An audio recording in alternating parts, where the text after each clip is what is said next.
Alrighty. One of the questions that gets asked not infrequently is what influence or impact does resolution have on input lag? To cut to the chase, I had a look at PlayStation 5 Guilty Gear Strive. I didn't find a whole lot of difference. Indeed, I would suggest that there is no difference for the resolution changes for that version. So if that's what you're kind of coming to hear, that's pretty much the conclusion. I'll now go through the tests that I did to reach said conclusion. So first, just having a look at the screen, I've put in a lot of work to creating a photo transistor method of testing input lag, and then I've put in further work to creating a program that will display those results so that they're easily understandable. The essential setup for how it's done: you have a photo transistor at the top of the screen and then one at the bottom of the screen. So in Guilty Gear, they're over the command history, looking to see when certain commands are triggered. We know how far down the screen they are, having just read the pixel height and divided by 1080 or whatever, and so we make appropriate corrections for that. So this is testing on the PlayStation 5. This is the in-zone M3, so not our final destination. But as you can see, 4 numbers up the top. This is our measured at the top, this is our measured at the bottom, and then the red numbers are extrapolated out.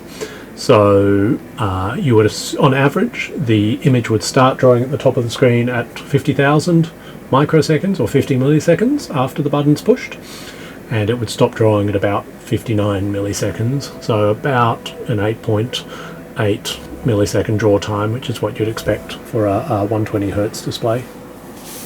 Quickly, if we run through all the results,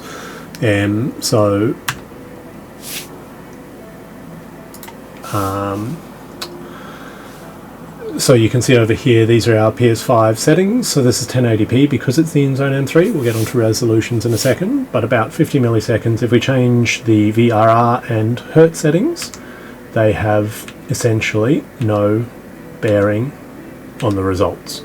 So you can see it's always going to be around 50 milliseconds here, 58, 59 milliseconds there. Now, if we skip ahead to the LGC2. So this is an OLED monitor that supports VSync, VRR, G-Sync, FreeSync. Anyway, you can see this one lets us do 4K. So once again, at about 50 milliseconds to 58 milliseconds, the results are pretty consistent. Okay, and to just the vague eye, the kind of curves look the same. Just ignore the white lines for a second. There's meaning behind them, but I won't go into that too much now. So this was 4K, about 50 to 58 milliseconds for how long it takes to draw from the top of the screen to the bottom. This was 1440p, so again 51 to 56.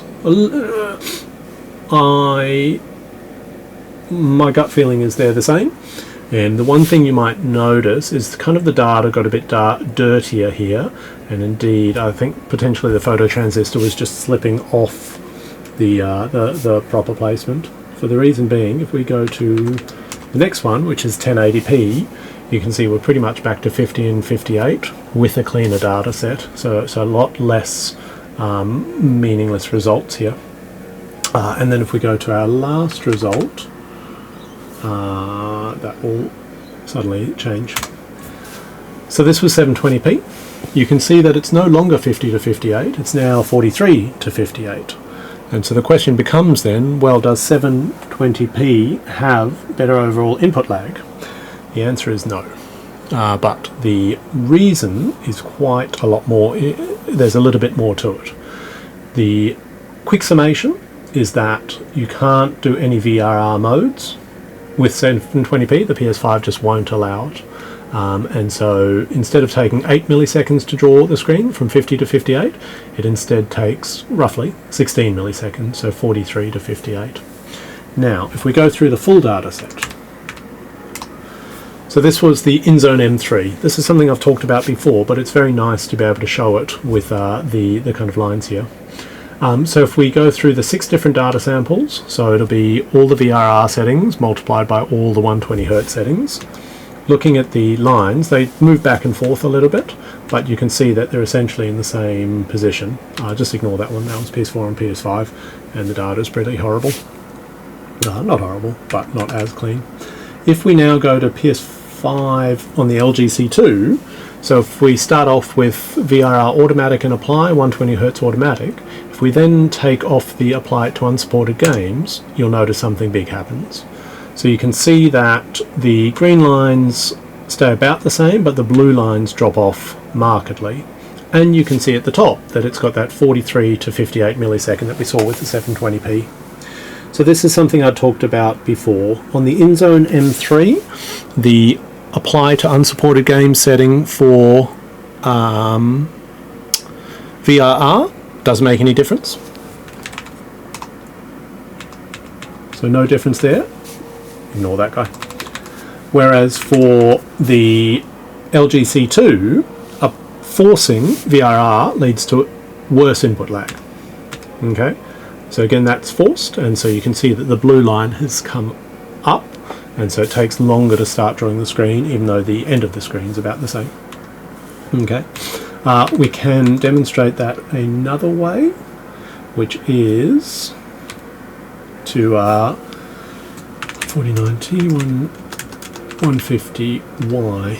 So on the full screen, where there's a lot more data, just ignore it for now, you can pull up 2 different frames. So if we compare with automatic and apply versus just automatic, we can blend those frames, and then if we look to overlap the green lines, yes, this did take a lot of programming, you can see that the green lines overlap fairly neatly. So again, those are the command histories at the bottom of the screen, but the blue lines at the top don't really overlap that tightly.